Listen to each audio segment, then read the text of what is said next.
ತೀರ್ಮಾನ ತಗೊಂಡಿರ್ತಕ್ಕಂಥದ್ದು. ನನ್ನ ಜೊತೆ ಏನು ಚರ್ಚೆ ಮಾಡಿಲ್ಲ. ನನಗೆ ಆಮೇಲೆ ಗೊತ್ತಾಯಿತು, ಲೆಟರ್ ಕಳಿಸಿದ ಮೇಲೆ.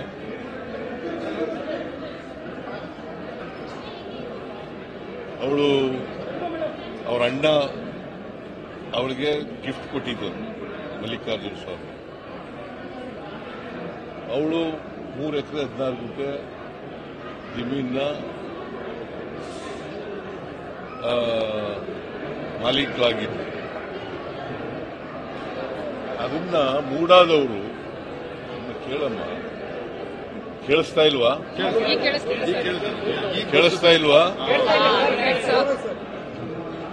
ಮೂಡಾದವರು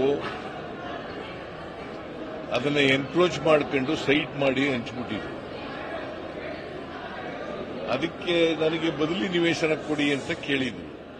ಬದಲಿ ಜಮೀನು ಕೊಡಿ, ಬದಲಿ ನಿವೇಶನ ಕೊಡಿ. ಅವರು ವಿಜಯನಗರದಲ್ಲಿ 3 ಮತ್ತು 4ನೇ ಸ್ಟೇಜ್ನಲ್ಲಿ ಕೊಟ್ಟಿದ್ರು. ವಿಜಯನಗರದಲ್ಲೇ ಕೊಡಬೇಕು ಅಂತ ಕೇಳಿರಲಿಲ್ಲ. ನಮಗೆ ಬದಲಿ ನಿವೇಶನ ಕೊಡಿ ಅಂತ ಕೇಳಿದ್ರು.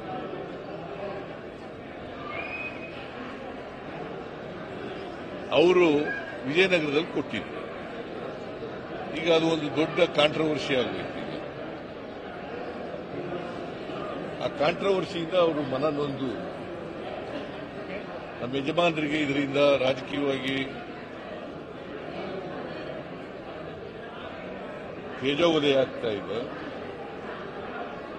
ರಾಜಕೀಯ ದ್ವೇಷ, ರಾಜಕೀಯ ಸೇಡನ್ನು ತೀರಿಸಿಕೊಳ್ತಕ್ಕಂಥ ಕೆಲಸವನ್ನ ವಿರೋಧ ಪಕ್ಷದವರು ಮಾಡ್ತಾ ಇದ್ದಾರೆ.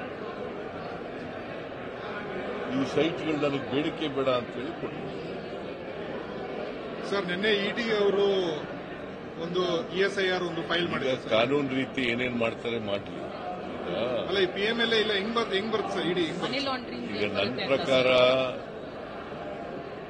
I don't know on what grounds money laundering. ನನ್ನ ಪ್ರಕಾರ ಮನಿ ಲ್ಯಾಂಡ್ರಿಂಗ್ ಆಗಲ್ಲ. ಬಹುಶಃ ನಿಮಗೂ ಆಗನ್ಸುತ್ತೆ. ಮನಿ ಲ್ಯಾಂಡ್ರಿಂಗ್ ನನ್ನ ಪ್ರಕಾರ ಆಗಲ್ಲ. ಯಾಕಂತಂದ್ರೆ ಸೈಟು ಕಾಂಪನ್ಸೇಟರಿ ಸೈಟ್ಗಳು ಕೊಟ್ಟಿದ್ರು. ಅದರಿಂದ ಮನಿ ಲ್ಯಾಂಡ್ರಿಂಗ್ ಹೆಂಗಾಗ್ತದೆ? ಮತ್ತೆ what is my role? What is my role? There is no role of me ಅಲ್ವಾ? ಎಂಟೈರ್ ಇದರಲ್ಲಿ ಪ್ರಕರಣದಲ್ಲಿ ನನ್ನ ರೋಲ್ ಏನಿಲ್ಲ. ಸೊ ಅದಕ್ಕೆ ಮನನೊಂದು ನನ್ನ ಹೆಂಡತಿ ತೀರ್ಮಾನ ಮಾಡಿದ್ದಾರೆ. ಬಟ್ ನನಗೆ ಇದು ಗೊತ್ತಿಲ್ಲ. ಅವ್ರು ತೀರ್ಮಾನ ಮಾಡಿ ಪತ್ರ ಬರುತ್ತೆ.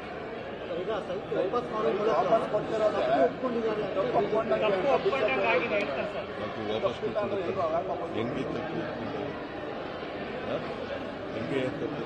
ಅವಳು ಮನಸ್ಸು ನೊಂದುಬಿಟ್ಟು ನನಗೆ ಬೇಡಿಕೆ ಬೇಡ, ಇದು ಕಾಂಟ್ರವರ್ಸಿ ಬೇಡ ಅಂತ ಹೇಳಿ ಮಾಡಿದ್ರೆ ತಪ್ಪೆಂಗೆ ಒಪ್ಕೊಂಡಾಗುತ್ತೆ? ನೀವೇ ಹೇಳಿ.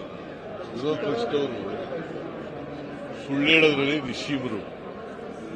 ಅವರು ಈಗ ರಾಜೀನಾಮೆ ಕೊಟ್ಬಿಟ್ರೆ ಮುಗಿದೋಗ್ಬಿಡುತ್ತಾ? ನನ್ನ ರಾಜೀನಾಮೆ ಅನಗತ್ಯವಾಗಿ ಕೇಳ್ತಾ ಇದ್ದಾರಲ್ವಾ? ಅದನ್ನ ತಪ್ಪೇ ಮಾಡಿಲ್ವಲ್ಲ, ರಾಜೀನಾಮೆ ಯಾಕೆ ಕೊಡಬೇಕು? ಸರ್, ಬಿಜೆಪಿ ಅವರು ಪ್ರೆಸ್ ಕಾನ್ಫರೆನ್ಸ್ ಮಾಡಿ ನಿಮ್ದು ಹಳೆ ಒಂದು ವಿಡಿಯೋ ತೋರಿಸ್ತಿದ್ರು. ಯಡಿಯೂರಪ್ಪ ಅವ್ರು ಲ್ಯಾಂಡ್ ಕೊಟ್ಟ ಮೇಲೆ ತಪ್ಪು ಮಾಡಿದಂತ ಒಪ್ಕೊಂಡಂಗಾಯ್ತು. ನಿಮ್ದು ಅದೇ ಕತೆ ಅಂತ ವಿಡಿಯೋ ತೋರಿಸ್ತಾ ಇದ್ರು ಸರ್. ನೋಡು, ಯಡಿಯೂರಪ್ಪನವ್ರ ಕೇಸ್ಗೂ ನನ್ನ ಕೇಸ್ಗೂ ಬಹಳ ವ್ಯತ್ಯಾಸ. ಇದರಲ್ಲಿ ನಮ್ದು ಏನು ಪಾತ್ರ ಇಲ್ಲ. ಯಡಿಯೂರಪ್ಪನವರು ಡಿನೋಟಿಫೈ ಮಾಡಿದ್ರು. ಯಡಿಯೂರಪ್ಪನವರು ಡಿನೋಟಿಫೈ ಮಾಡಿದ್ರು. ನಾನೇನು ಡಿನೋಟಿಫೈ ಮಾಡಿದ್ರು? ಅಥವಾ ನಂದೇನಾದ್ರು ಆದೇಶ ಇದೆಯಾ? ಅಥವಾ ನಂದೇನಾದರೂ ಪತ್ರ ವ್ಯವಹಾರ ಇದೆಯಾ?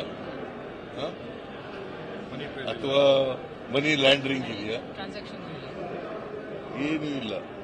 ಸೊ ಅದರಿಂದ ಆ ಕೇಸ್ಗೂ ಈ ಕೇಸ್ಗೂ ಬಹಳ ವ್ಯತ್ಯಾಸ. ತಿರ್ಗಾ ಇವತ್ತು ಅವರು ನೀವು ರಿಸೈನ್ ಮಾಡಬೇಕು ಅಂತ ಕೇಳ್ತಿದ್ದಾರೆ. ನಿಮ್ ಸ್ಟ್ಯಾಂಡ್ ಏನು ಸರ್? ನೋಡಪ್ಪ, ನನ್ನ ಆತ್ಮಕ್ಕೆ ಆತ್ಮಸಾಕ್ಷಿಯಾಗಿ ಕೆಲಸ ಮಾಡ್ತೀನಿ. ಅದರಿಂದ ಇನ್ನಷ್ಟು ಸುದ್ದಿಗಳಿಗಾಗಿ ನೋಡ್ತಾ ಇರಿ ಜಸ್ಟ್ ನ್ಯೂಸ್.